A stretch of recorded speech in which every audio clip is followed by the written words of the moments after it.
Now, setting up your Shopify store may seem daunting if you haven't done it before, but even though the process might take some time, it's not really that much of a head scratcher. Hey guys, welcome back to the channel.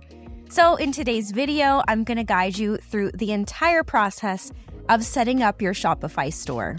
We'll take it step by step, covering all the features from choosing a theme and a logo to adding products, buttons, and payment methods. So by the end of this tutorial, you'll have a fully functional store ready for showcasing and selling your products. And if at any point you decide that you want to try out Shopify, I have an affiliate link in the description that will give you 3 days for free and then cost $1 for the first month after that, which is the best deal that's out there right now. So make sure to check it out if you want to start your own Shopify store. And without further ado, let's jump in. Okay, so once you've signed up, you'll be greeted with this screen. And all you have to do is click on Create Store right here. Then it's going to ask you how experienced you are with building websites. And you can just skip this question altogether because all it really does is change the setup guide that is on the Shopify dashboard. So now you can go ahead and click Skip. And then after you specify where your business is located, then click Next and choose the account you're going to be using. And finally, you'll be at the Shopify dashboard. But keep in mind that this is only the tutorial section for Shopify. So what we want to do now is go to the left-hand side where it says Online Store. This is where you'll be greeted with all the themes, which is a really important first step in establishing your store. So to check out the other themes they have, go down to the bottom of the page and you're going to click on View Theme Store right here. And once you land on the theme store, you're going to see a bunch of options on the left-hand side for you to perhaps specify what kind of theme you're looking for. But also you can browse through this page as well. So as you can see, there are some paid ones and free themes.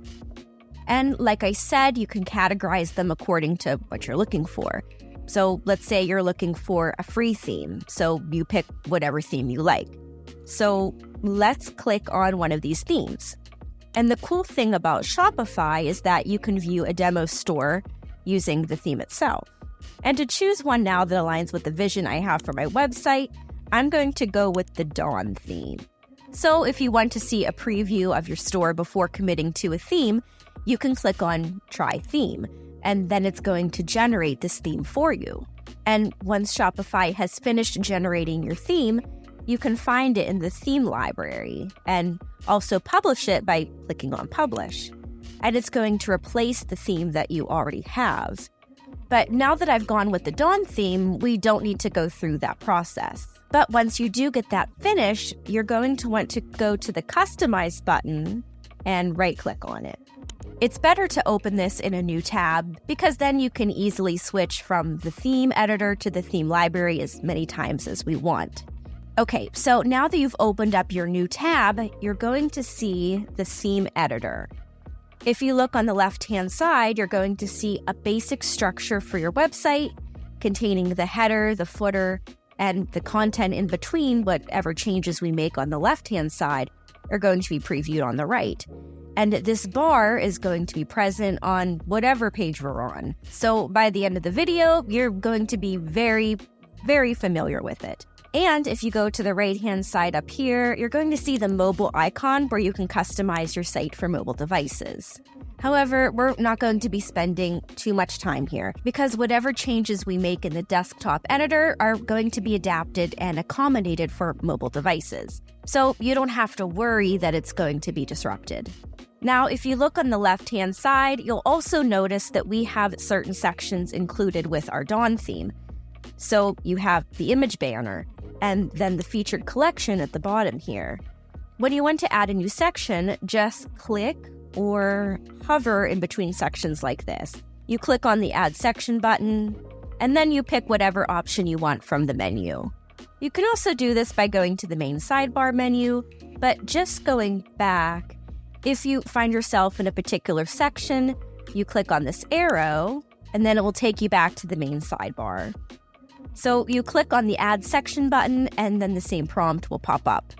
Now, what I really like about Shopify is that we can move around these sections just by clicking on the 6 dots like this, dragging them above or below another section. And you might also be aware that there are some blocks in between each section.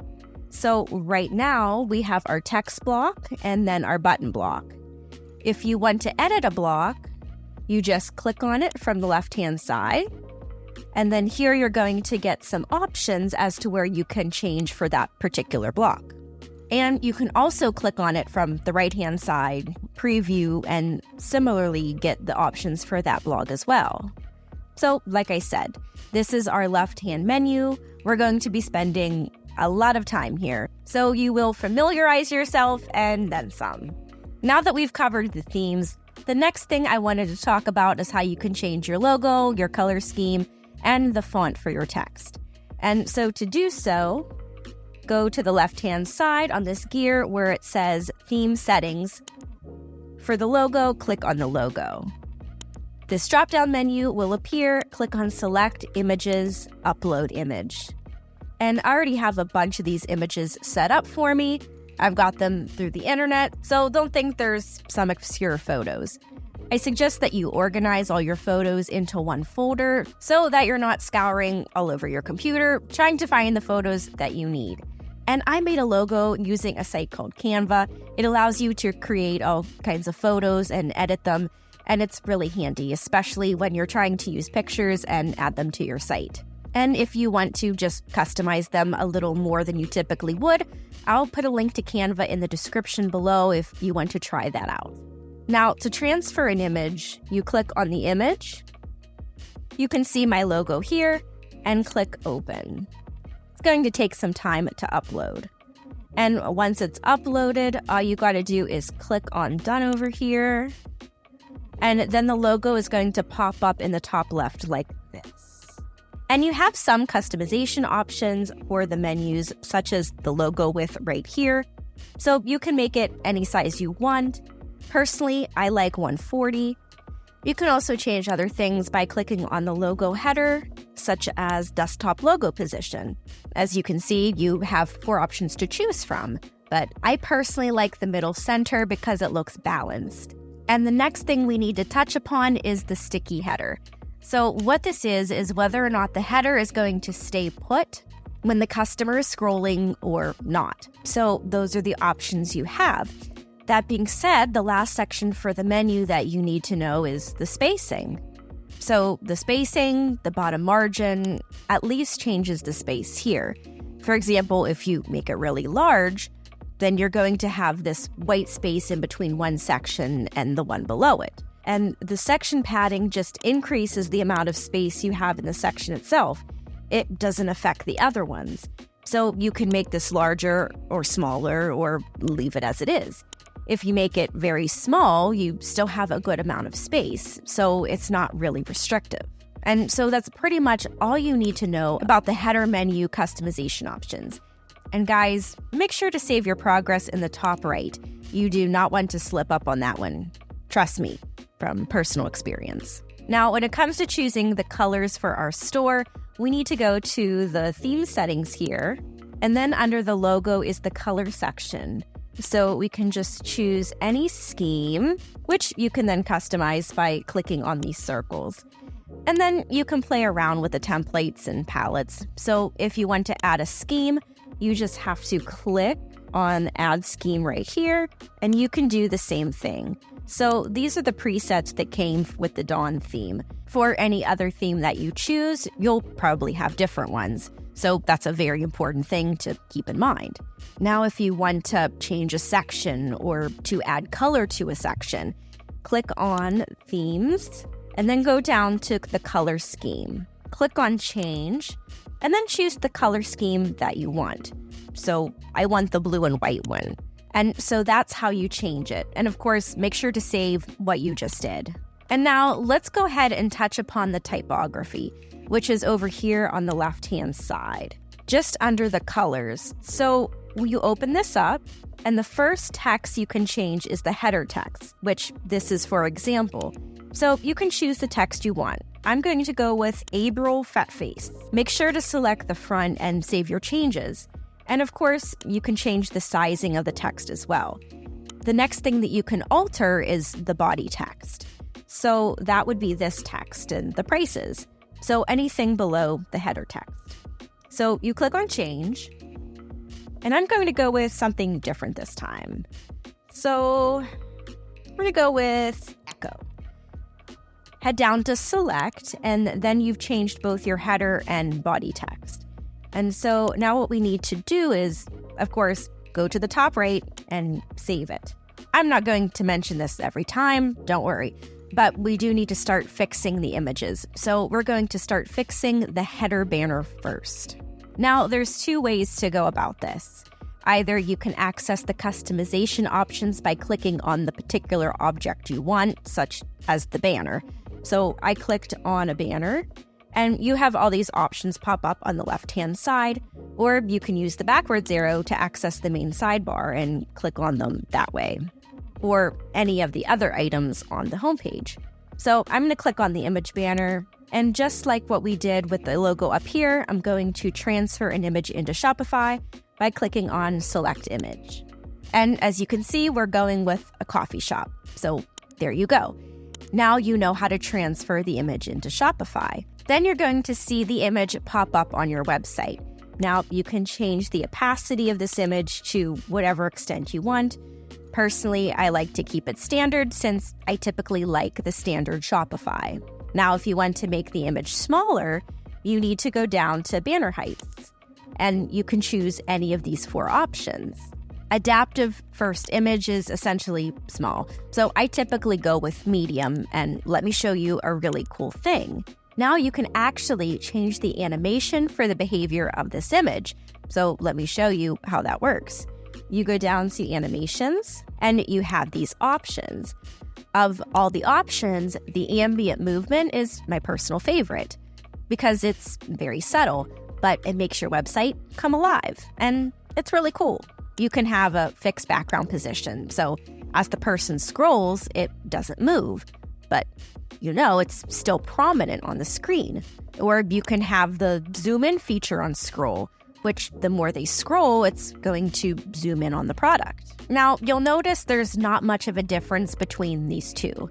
So, as I said, I like to go with the ambient movement just because it looks really cool.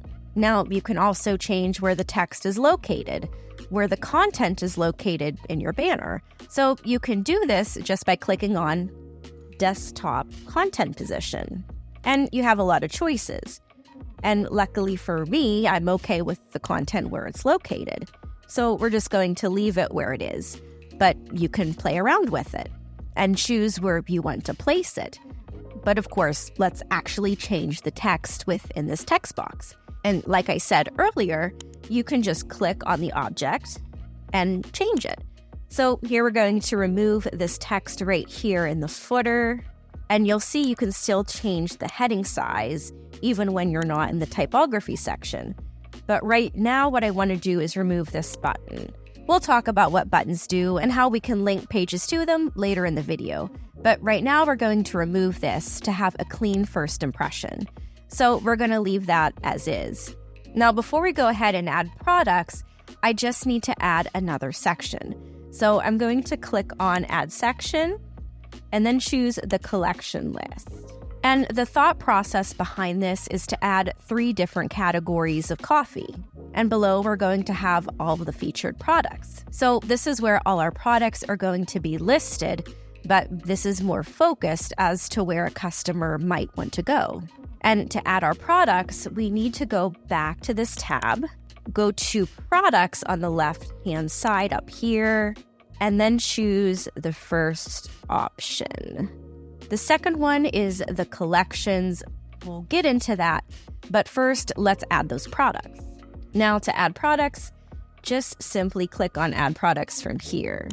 And again, if at any point you decide that you want to try out Shopify, I have an affiliate link in the description that will give you 3 days for free and then cost $1 for the first month after that, which is the best deal that's out there right now. So make sure to check it out if you want to start your own Shopify store. Now, the first thing we have in this product list is the option to add a title.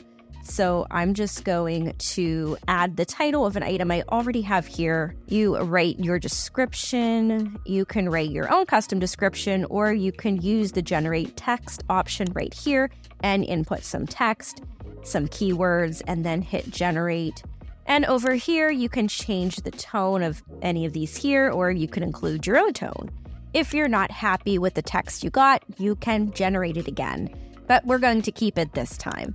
And then it's going to change the category to coffee. That being said, here is where you upload media for your product. So I'm going to take the image of this item and upload it on Shopify. And below is the price. So let's change the price to $5.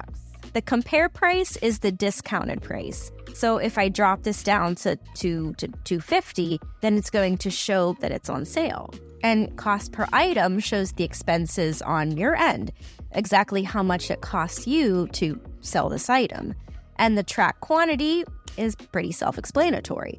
So you rate how much you have in stock, and then continue selling when it's out of stock is obviously an option, and really a personal choice. Because if you check this box off, you have to make sure you can stock your item in a timely manner. Because if you don't check this off, you could lose sales. But if you do, then you have the option of maintaining those customers and making sure that they don't go somewhere else because you don't have it in stock. So I would check this off only if you know that you can restock quickly enough to supply demand. Now, this is a physical product. What this means is you can also sell digital items, and I will put a link down in the description on how to set up a digital item. But for now, let's stick to the physical one. So we're going to change the weight to grams, and this is going to be 560 grams. There's no variance because, well, once you see that these are the 4 options you have, you can't really change the size. We already have the weights, the color. I mean, I don't really feel that it's necessary to touch upon the color because the item is just brown. And you can choose the other options as well. But basically, you choose size, and then you type in medium, for example, and then you can add another option down below just to give variety in the variance. So, right, we're going to trash that, but that is how it works essentially. Now, on the right-hand side, if this didn't pop up, you would have to write what it is exactly, what category it falls under. But collections is what we're going to touch upon in a second, as I mentioned. But basically, make sure that you check that your category is in the right place. And then up here, for you, it might not say active. If it says draft, and change it to active. So once you're done with setting everything up, then hit save right here. You've basically done the tough part.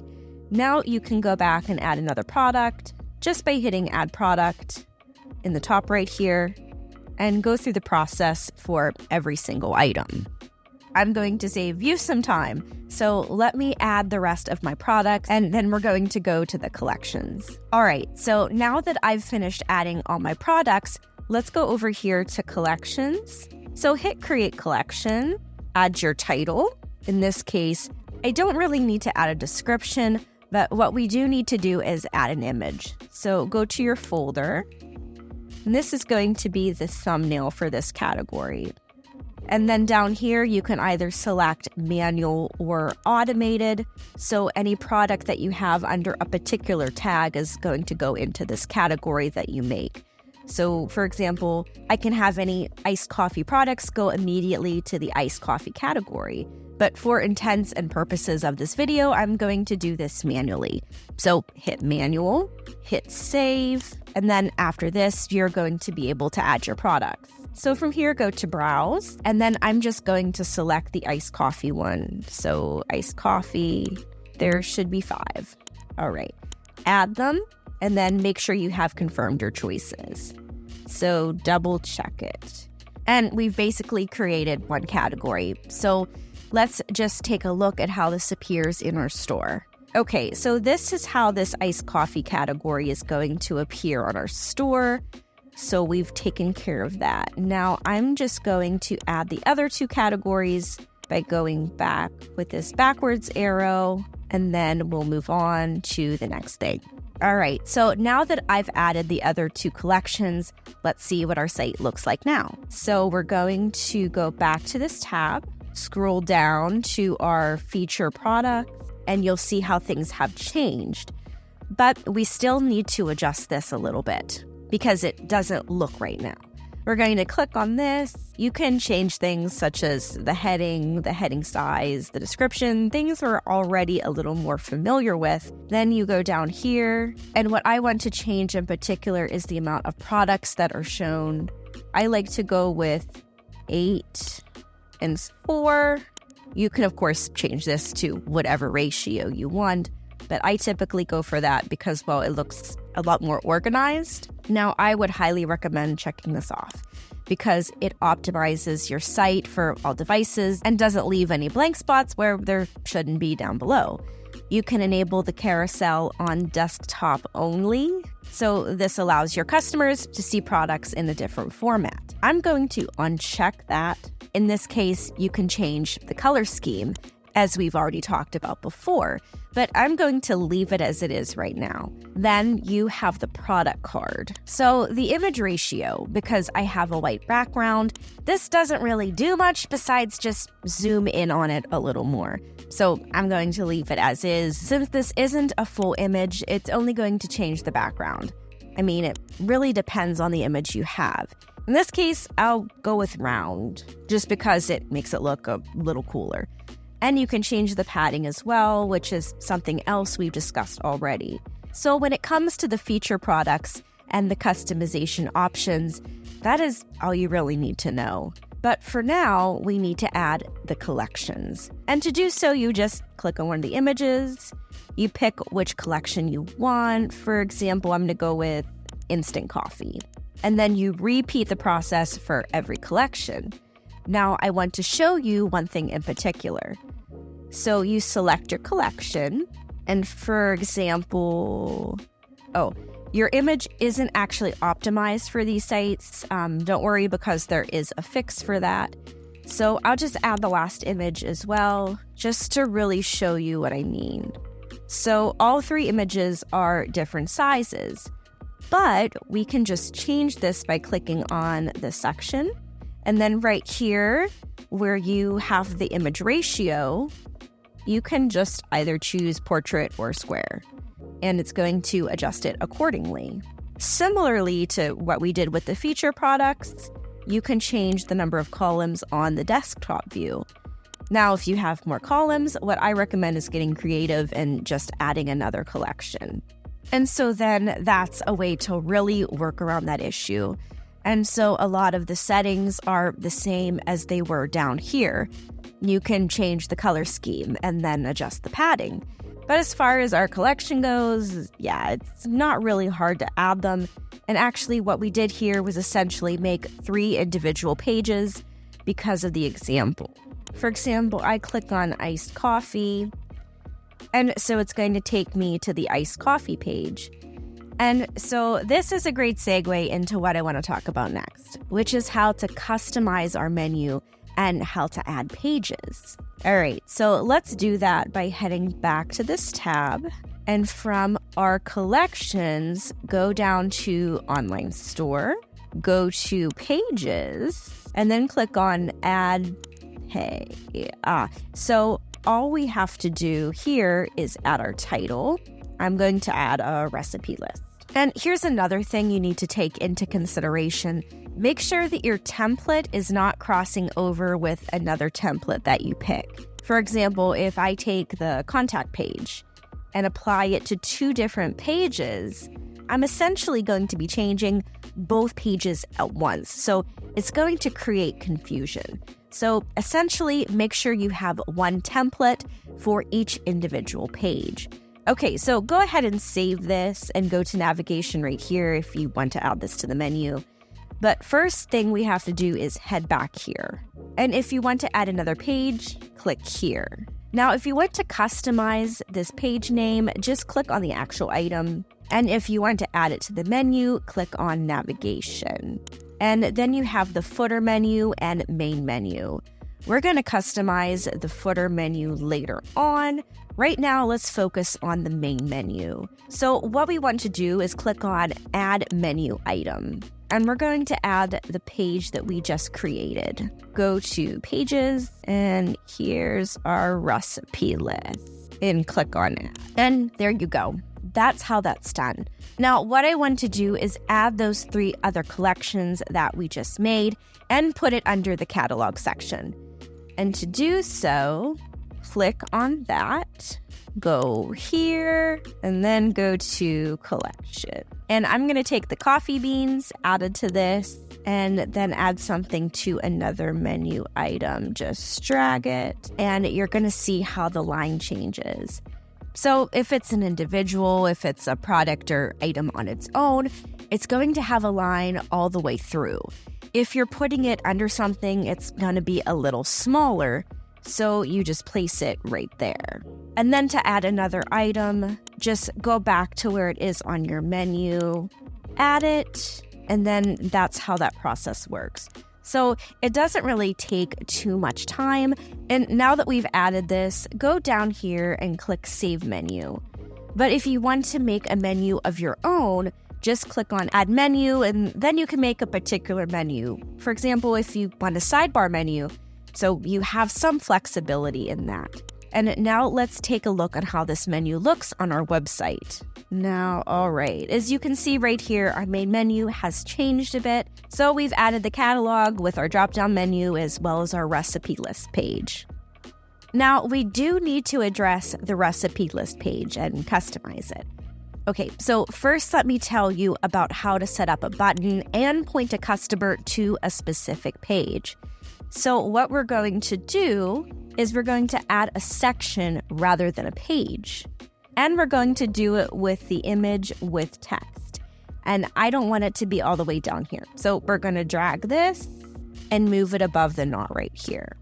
We're going to move between the collections and the feature products. So to save you some time, I'm going to add an image. I'm going to change the header and the paragraph text.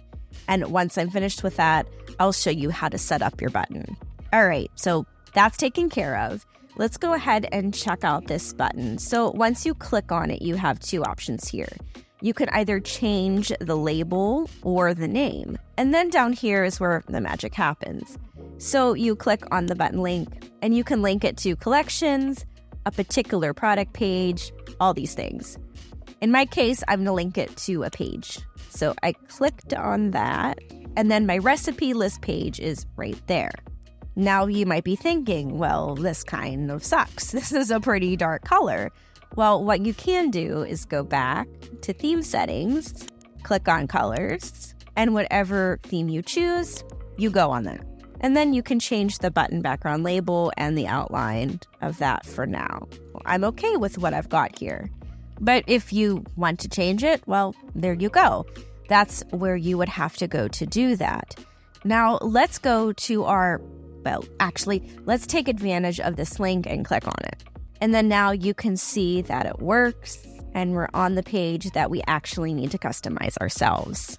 So again, to save some time, I went ahead and made this page using all of the methods we've already talked about.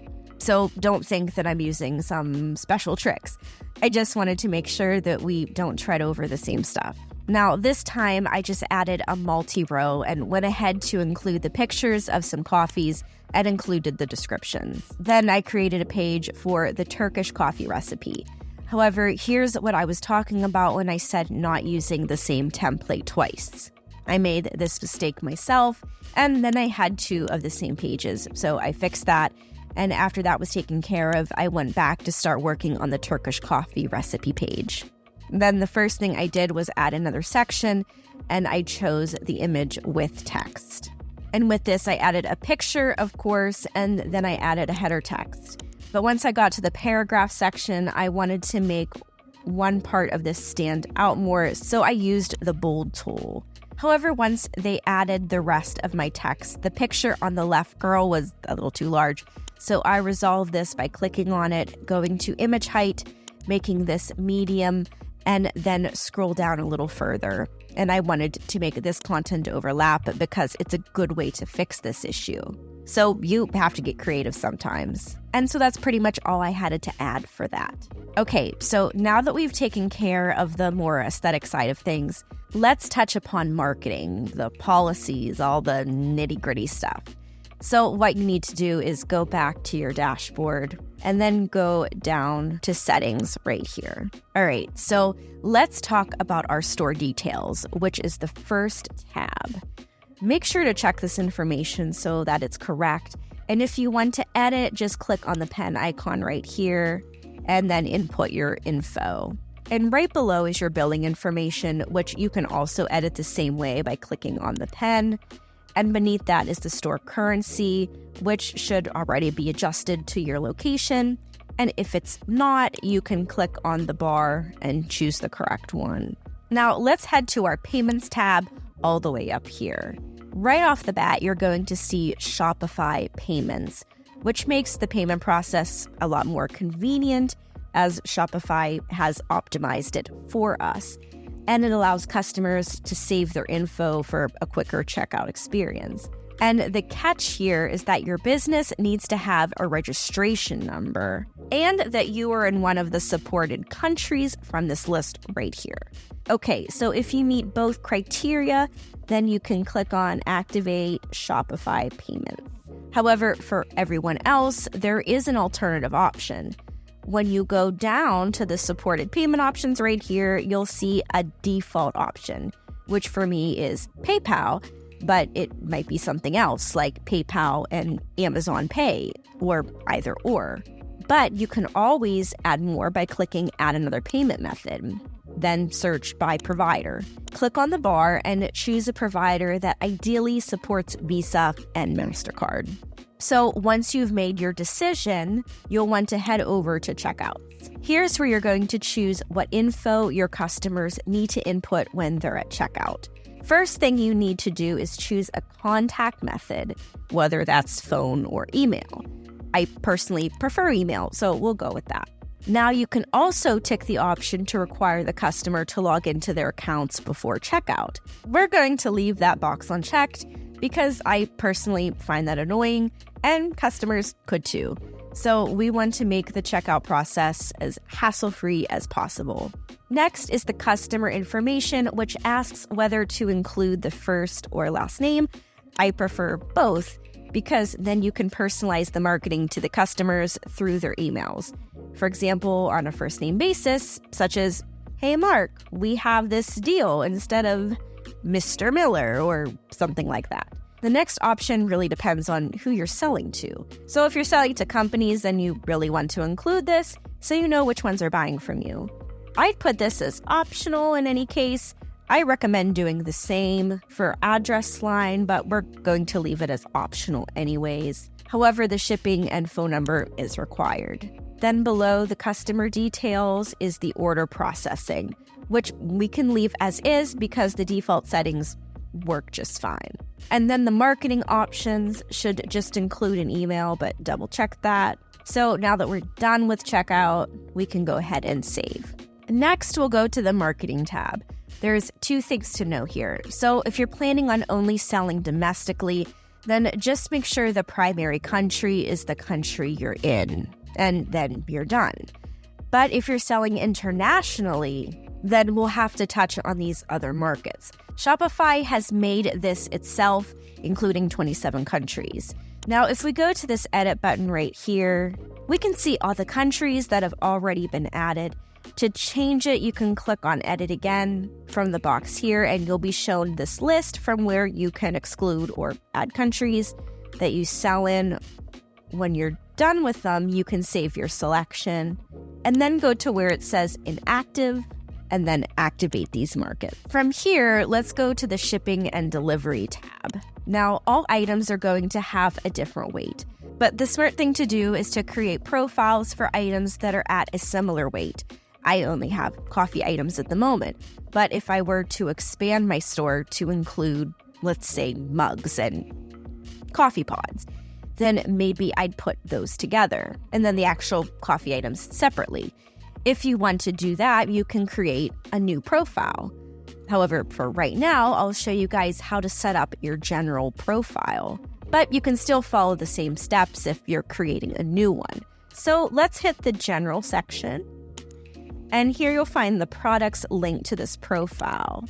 Right below that, you'll spot the shipping zones and their corresponding rates for both your main markets and any international ones. Now to edit any of these prices, click on these 3 dots.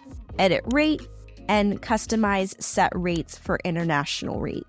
You just go down to this Add Rates button, and then you can set that up.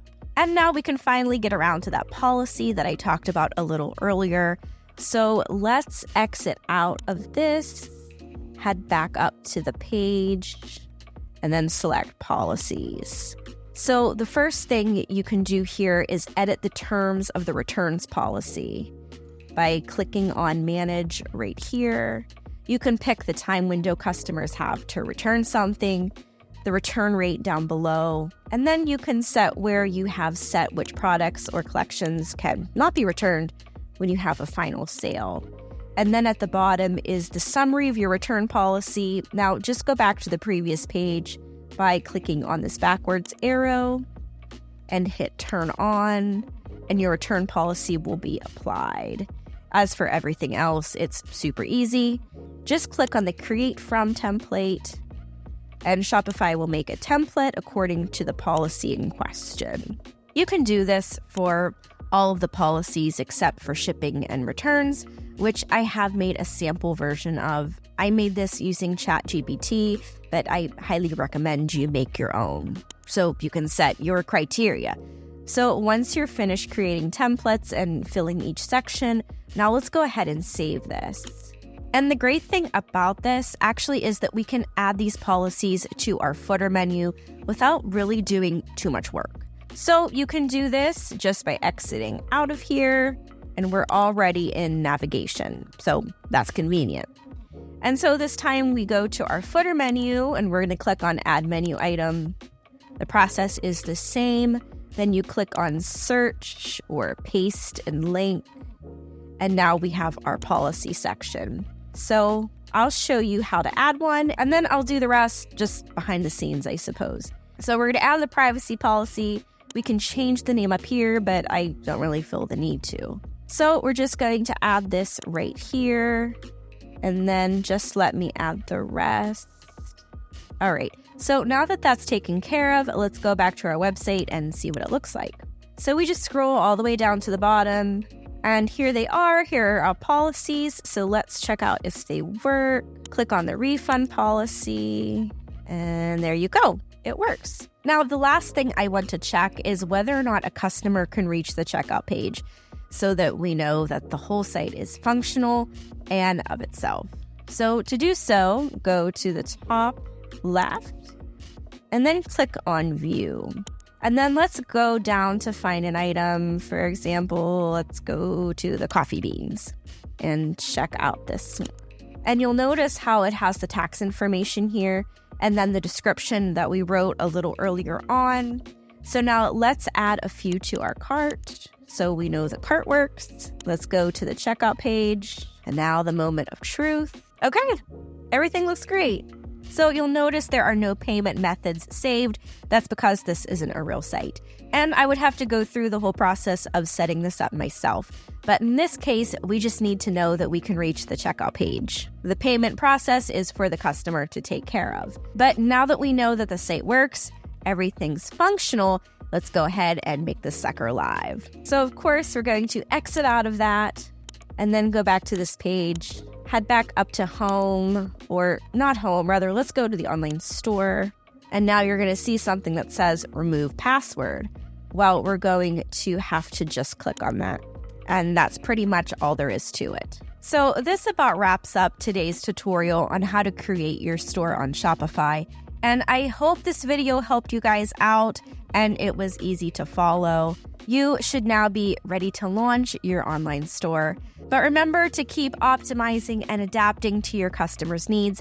Keep experimenting with new features and strategies to enhance your store's performance. If you have any questions or need further guidance, Feel free to revisit this tutorial or ask us down below in the comments section. And just to reiterate one more time, if at any point you decide that you want to try out Shopify, I have an affiliate link in the description that will give you 3 days for free and then cost $1 for the first month after that, which is the best deal that's out there right now. So make sure to check it out if you want to start your own Shopify store. Thanks for watching, as always, and until next time, take care.